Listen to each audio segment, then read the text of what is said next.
The clock on the dashboard showed 8:47 p.m. as Rebecca pulled her car into the gas station. She was exhausted. The day had been one meeting after another, and all she wanted was to get home, put her daughter to bed, and maybe watch something mindless on TV for an hour before falling asleep herself. Her 7-year-old daughter was curled up in the back seat, fast asleep with her favorite stuffed animal tucked under her chin. The little girl had been such a trooper today, waiting patiently in the office reception area while Mommy finished up some important work. Rebecca smiled, looking at her through the rearview mirror. Being a single mom wasn't easy, but moments like this made it all worth it. The gas station was one of those typical roadside stops you see everywhere.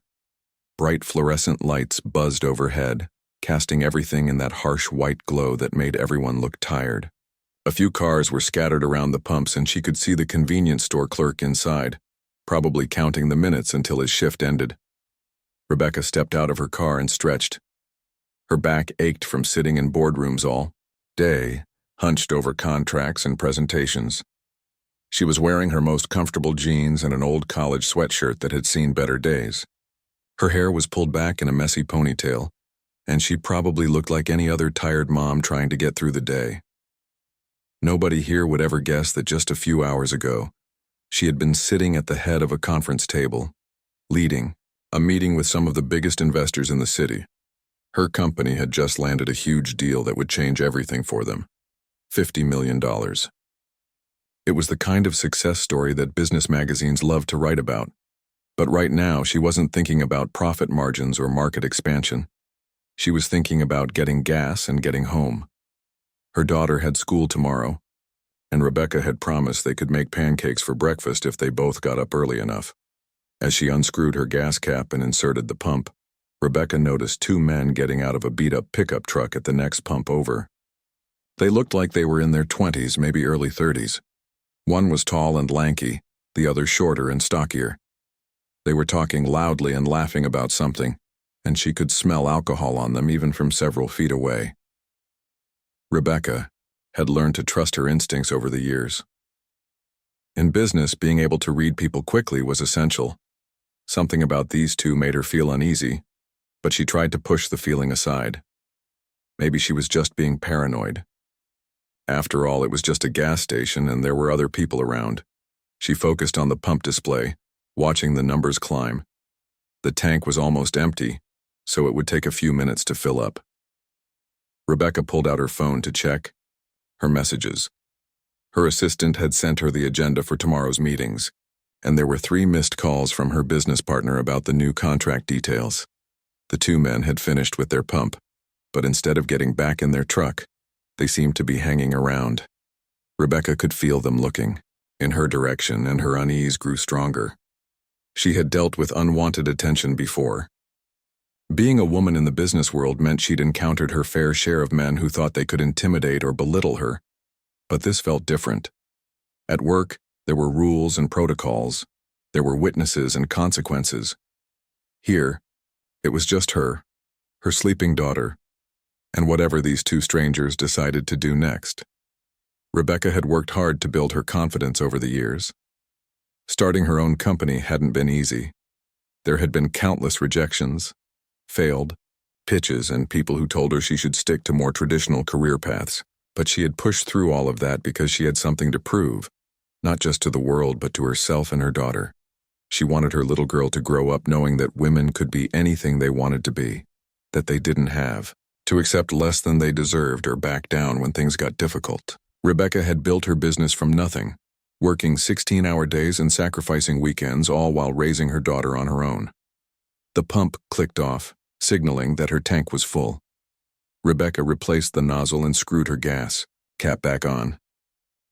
She was almost ready to leave when she heard footsteps approaching. Her heart rate picked up slightly, but she kept her expression calm and neutral. Years of negotiating with difficult clients had taught her never to show weakness or fear. Whether she was facing down a hostile takeover attempt or dealing with a supplier who was trying to change the terms of their agreement, Rebecca had learned to project confidence, even when she felt anything but confident inside. She reached for her car door handle, ready to get back inside and drive away. But as she did, she realized that her path was about to be blocked.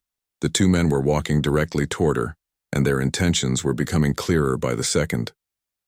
Rebecca took a deep breath and prepared herself for whatever was about to happen. She had her phone in her pocket, her keys in her hand, and, most importantly, she had years of experience dealing with people who underestimated her. What these men didn't know was that they had just picked the wrong person to mess with on the wrong night. The taller man spoke first, his words slightly slurred from whatever he'd been drinking. "Well, hello there," he said with a grin that made Rebecca's skin crawl. "Looks like you're all alone out here tonight."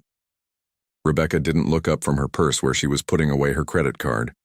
She had learned long ago that sometimes ignoring unwanted attention was the best way to make it go away. "Just getting gas," she said quietly, hoping they would take the hint and move along. But instead of leaving, the shorter man laughed loudly. "Come on, don't be like that. We're just being friendly neighbors." He took a step closer, and Rebecca could smell the alcohol more strongly now. "What's a pretty lady like you doing out here all by yourself?" Rebecca's mind immediately went to her daughter sleeping peacefully in the back seat. She glanced quickly at the car to make sure the doors were still locked and that her little girl was still asleep. The last thing she wanted was for her daughter to wake up and see this situation. "I'm not interested in talking," Rebecca said, her voice a little firmer now. She tried to step around them toward her car door, but the shorter man moved to block her path. This wasn't just casual conversation anymore. This was deliberate intimidation. Rebecca had dealt with intimidation before, just not like this. In business meetings, men had tried to talk over her, dismiss her ideas, or make her feel small. She had learned to handle those situations with professionalism and persistence. But this felt more dangerous, more unpredictable. The taller man circled around to her other side, and Rebecca realized they were positioning themselves to trap her between them and her car. Her heart started beating faster, but she forced herself to stay calm. Panic wouldn't help her right now. Clear thinking would. "Look, guys, I just want to get home to my daughter," she said, nodding toward the car. "She has school tomorrow." "Oh, you're a mom," the shorter man said, but his tone wasn't respectful. It was mocking. "Well, maybe mommy needs some adult company for a change. When's the last time someone treated you nice?" Rebecca's jaw tightened. She had heard variations of this before, the assumption that because she was a single mother, she must be desperate for male attention. The idea that she couldn't possibly be complete without a man in her life. It was the same attitude she encountered in business sometimes. The suggestion that she couldn't really run a company because she was missing some essential male perspective. "I'm going to ask you one more time to please leave me alone," Rebecca said, her voice steady but with an edge that anyone who knew her professionally would recognize immediately. It was the same tone she used when firing employees who crossed the line, or when telling investors that their terms were unacceptable. The taller man laughed. "Or what? You gonna call your daddy to come help you?" That comment hit Rebecca in a particularly painful way. She had never had a father to call for help. She had built everything in her life from scratch, with no family money, no connections, no safety net. Every success she'd achieved had come from her own determination and hard work. "I don't need anyone to help me," she said quietly. But there was steel in her voice. The shorter man stepped even closer, invading her personal space in a way that was clearly meant to intimidate her. "Every woman needs help sometimes, honey. Especially ones trying to raise kids all by themselves. That's got to be expensive." The implication was clear, and it made Rebecca's blood boil. These men thought they could pressure her, make her feel vulnerable and desperate, and then offer their help in exchange for something she would never give them.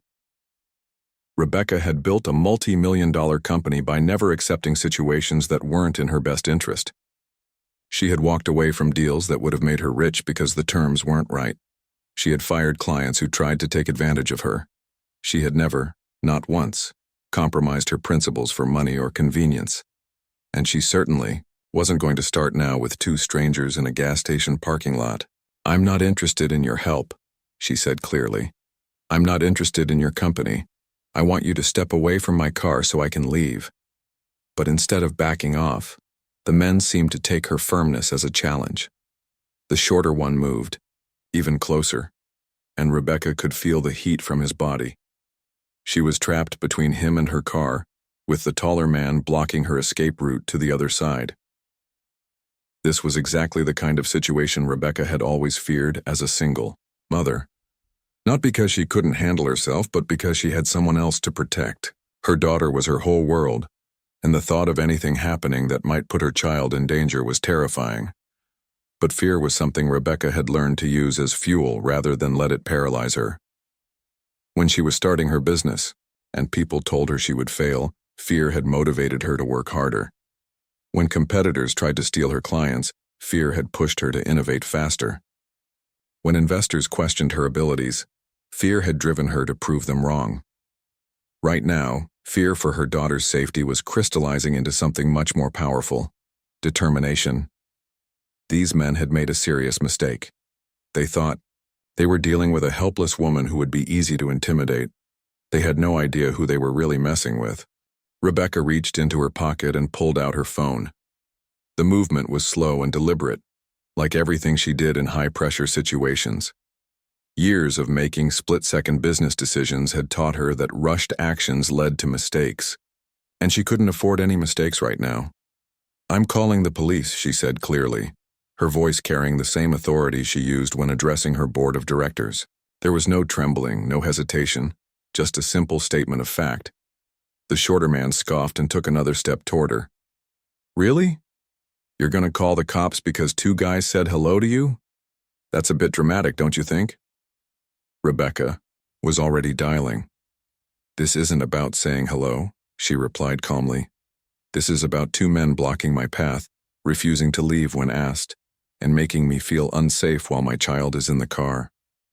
She had learned something important during her years in business. Always document everything. Every inappropriate comment in meetings, every contract violation, every attempt to undermine her authority. She kept records of everything because she knew that when push came to shove, her word alone might not be enough. So as she held the phone to her ear, waiting for the emergency operator to answer, she did something that caught both men completely off guard. She held up her phone with her other hand and started recording them. "What are you doing?" the taller man demanded, suddenly looking much less confident. "I'm documenting this interaction," Rebecca said matter-of-factly. "Everything you've said and done since you approached me is now being recorded." The shorter man reached toward her phone as if to grab it, but Rebecca smoothly stepped back. She had taken self-defense classes years ago, not because she ever expected to need them, but because knowledge was power. The classes had taught her more than just physical techniques. They had taught her about positioning, awareness, and how to project confidence even when she felt scared. "Don't touch my property," she said firmly, keeping the phone camera focused on both men's faces. "You're already in enough trouble." "Hello, 911, what's your emergency?" The operator's voice came through clearly, and Rebecca was grateful for how calm and professional she sounded when she responded. "I'm at the Quick Mart gas station on Highway 12, she said clearly. "Two men are harassing me and blocking my path to my vehicle. I have my young daughter with me and I feel unsafe." The dispatcher asked for more details, and Rebecca provided them in the same clear, organized way she presented quarterly reports to investors. Location, description of the men, description of their vehicle, timeline of events. She had learned long ago that emotion had no place in crisis management. Facts were what mattered. While she spoke to the dispatcher, she watched the two men's demeanor begin to change. The shorter one was getting more agitated, pacing back and forth and muttering under his breath. The taller one kept looking around nervously, as if he was just now realizing that other people might be watching. "You're making a big mistake, lady," the shorter man said, his voice getting louder. "We weren't doing anything wrong, just trying to be nice to you." Rebecca finished her call with the dispatcher and looked directly at him. Being nice doesn't involve blocking someone's path. Being nice doesn't involve ignoring someone when they ask you to leave them alone. Being nice doesn't involve cornering a woman with a child in a parking lot at night. Her voice was steady, but there was something in her tone that made both men pay attention. It was the same quality that made difficult clients back down during negotiations. The same presence that commanded respect in boardrooms full of men who initially thought they could dismiss her. "The police are on their way," she continued. "They'll be here in about 5 minutes, so you have a choice to make right now. You can leave voluntarily, or you can explain to the officers why you thought this behavior was appropriate." The taller man was clearly having second thoughts. "Come on, man," he said to his friend. "Let's just go. This isn't worth it." But the shorter man's pride was getting in the way of his common sense. He had probably never been challenged like this before, especially not by someone he saw as an easy target. "We're not doing anything illegal," he insisted. "Freedom of speech, right? We can talk to whoever we want."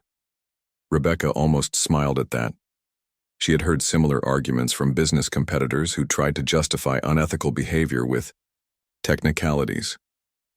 "You're absolutely right about freedom of speech," she said. "You have the right to say whatever you want, just like I have the right to record you saying it and share that recording with anyone I choose." She held up her phone again, making sure the camera captured both of their faces clearly. "So please keep talking.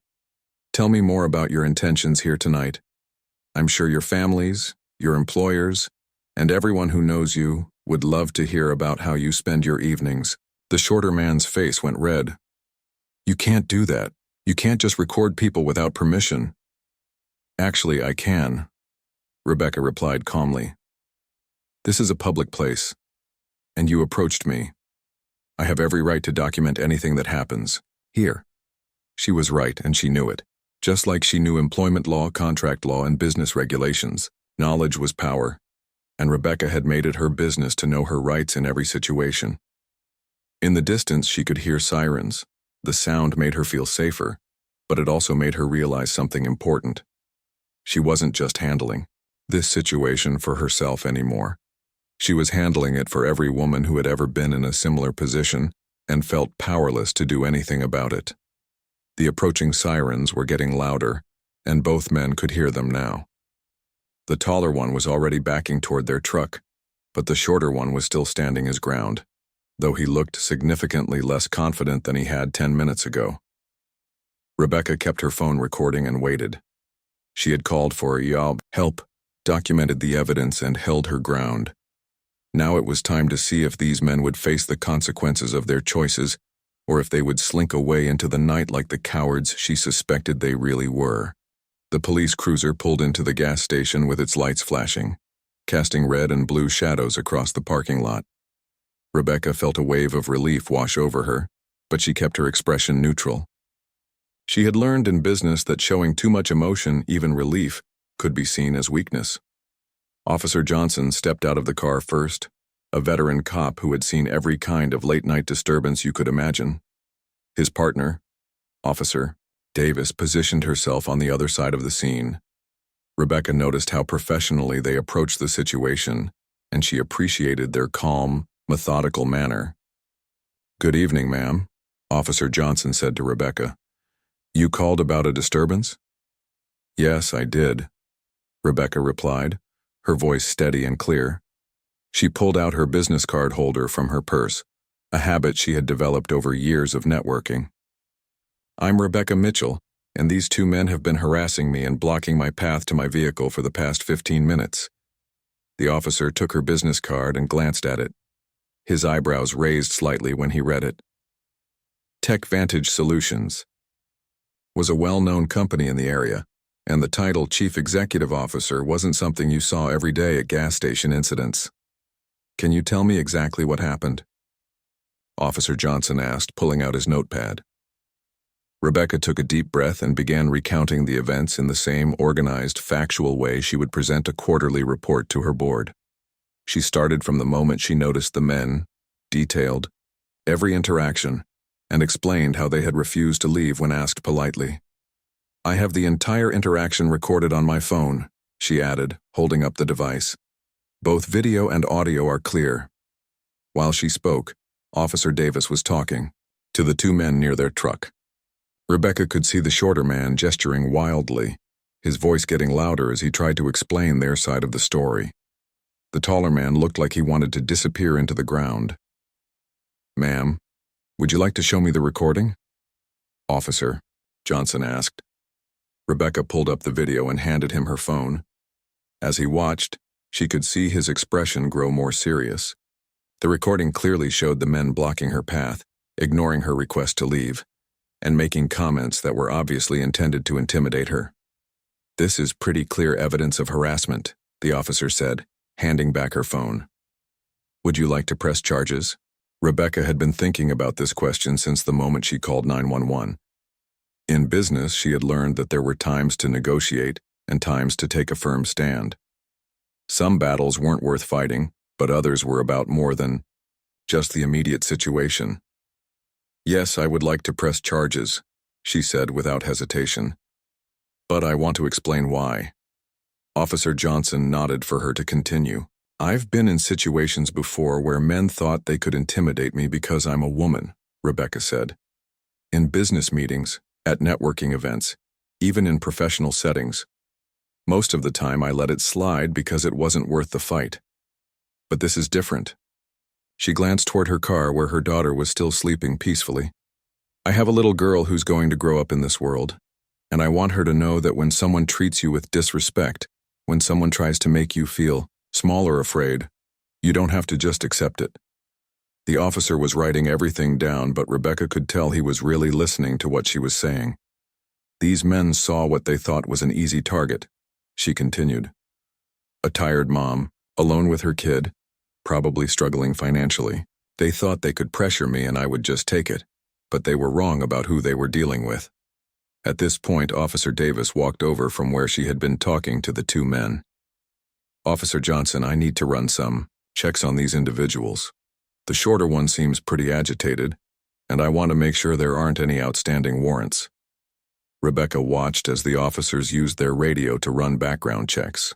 In business, due diligence was everything. You researched your partners, your competitors, your clients. Apparently, police work operated on similar principles. A few minutes later, Officer Davis returned with news that changed everything. "The shorter man has 2 outstanding warrants, one for unpaid fines and one for failure to appear in court on a previous harassment charge." Rebecca felt a chill run down her spine. This wasn't these men's first time doing something like this. Her instincts had been right to take the situation seriously. "So this isn't their first time bothering women?" she asked. "Appears not, Officer," Johnson replied grimly. "You did the right thing by calling us and documenting everything."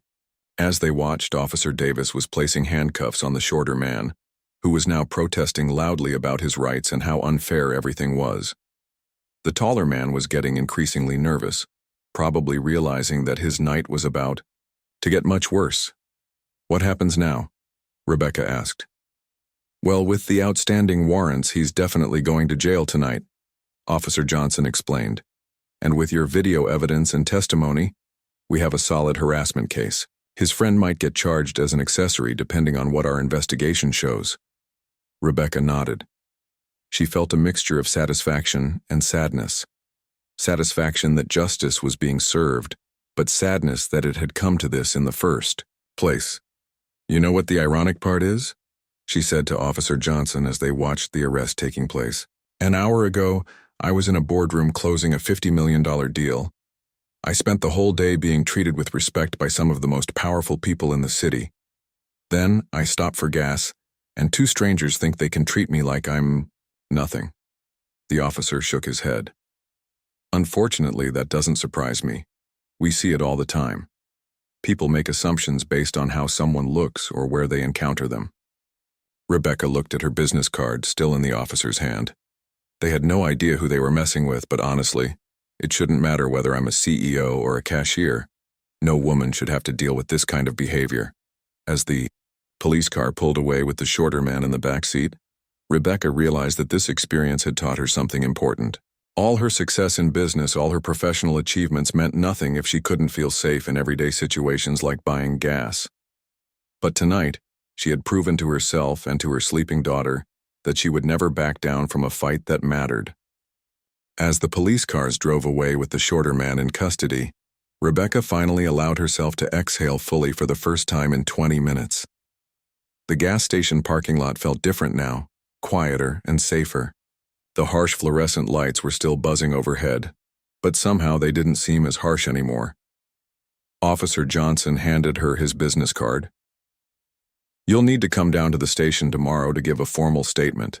The prosecutor will probably want to talk to you about testifying if this goes to trial. Rebecca nodded and tucked the card into her purse.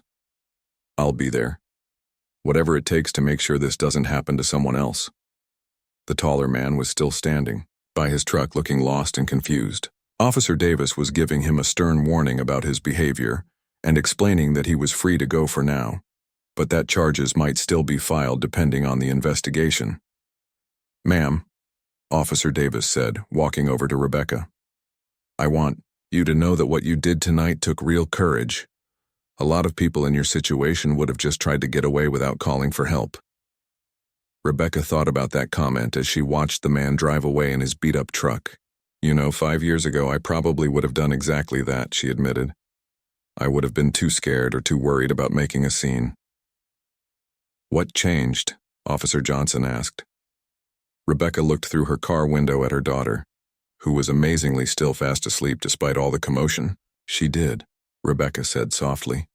Having a daughter changes everything. You realize that the world she's going to grow up in is shaped by how we respond to situations like this. The officers finished taking their notes and headed back to their patrol car.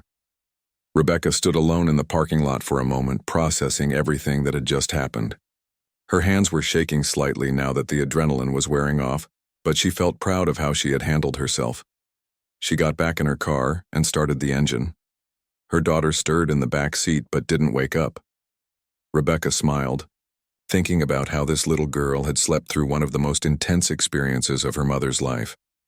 The drive home gave Rebecca time to think about the bigger picture.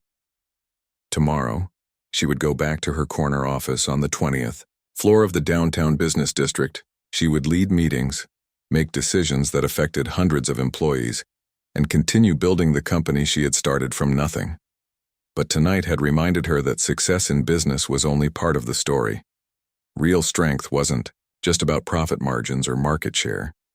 It was about standing up for what was right even when it was difficult or scary. As she pulled into her driveway, Rebecca thought about all the women who might face similar situations but didn't have the advantages she had. Not everyone had the confidence that came from years of fighting business battles. Not everyone had the financial security to take risks. Not everyone had learned to project authority and document everything like a CEO. She carried her sleeping daughter inside and tucked her into bed, kissing her forehead gently. Tomorrow, when her little girl woke up, Rebecca would tell her age-appropriate version of what had happened. Not to scare her, but to teach her important lessons about standing up for yourself and never accepting disrespectful behavior. Over the next few days, Rebecca found herself thinking differently about her role in the community. She had always focused on her business success, but now she realized she had a responsibility to use her position and resources to help others. The following week, Rebecca announced a new company initiative. TechVantage Solutions would be funding self-defense classes for single mothers in the area. They would also be sponsoring better lighting and security cameras at gas stations and other late-night businesses in underserved neighborhoods. When the AG local newspaper wanted to interview her about the community program, Rebecca was careful about how she framed the story. She didn't want it to be about her personal experience or her company getting publicity. She wanted it to be about creating safer spaces for everyone. Every woman should feel safe going about her daily life, she told the reporter. Whether she's a CEO or a college student or a working mom just trying to get gas on her way home, your job title shouldn't determine whether you're treated with respect. The story ended up being bigger than Rebecca expected. Other business leaders in the city reached out, wanting to support similar initiatives. The mayor asked her to join a task force on community safety. Local women's groups invited her to speak at their events. But the moment that meant the most to Rebecca came a month later. She was at the grocery store with her daughter when a young woman approached her. "Excuse me," the woman said nervously. "I think you're the lady from the newspaper story about standing up to those men at the gas station." Rebecca nodded, wondering what the woman wanted to say. "I just wanted to thank you," the young woman continued. "Last week I was walking to my car after work and this guy wouldn't leave me alone. But I remembered reading about how you handled your situation, So I took out my phone and started recording him, just like you did. He backed off immediately. Rebecca felt her eyes getting teary. I'm so glad you're safe, she said. You were brave to stand up for yourself. You showed me that I could, the woman replied. That it was okay to make a scene if someone was making me uncomfortable. I always thought I was supposed to just be polite and hope they would go away. That conversation stayed with Rebecca for weeks. She realized that her experience that night at the gas station had ripple effects she never could have imagined. By refusing to be intimidated, by documenting everything, by pressing charges, she'd sent a message that went far beyond her own situation. As she tucked her daughter into bed that night, her little girl asked, Mommy, why do you always tell me to be brave? Rebecca smiled and smoothed her daughter's hair. Because being brave isn't about not being scared, sweetheart. It's about doing the right thing even when you are scared. And sometimes, when we're brave, it helps other people be brave too. Her daughter nodded seriously, as if she understood something important. Like how when you stand up to bullies, other kids see that they can stand up to bullies too. Exactly like that, Rebecca said, amazed as always by her daughter's wisdom. Exactly like that. That night, as Rebecca sat in her home office reviewing reports for the next day's meetings, she reflected on how much her life had changed since that evening at the gas station. She was still the same successful CEO, still fighting the same business battles, still working to build her company. But now she understood that true leadership extended far beyond the boardroom.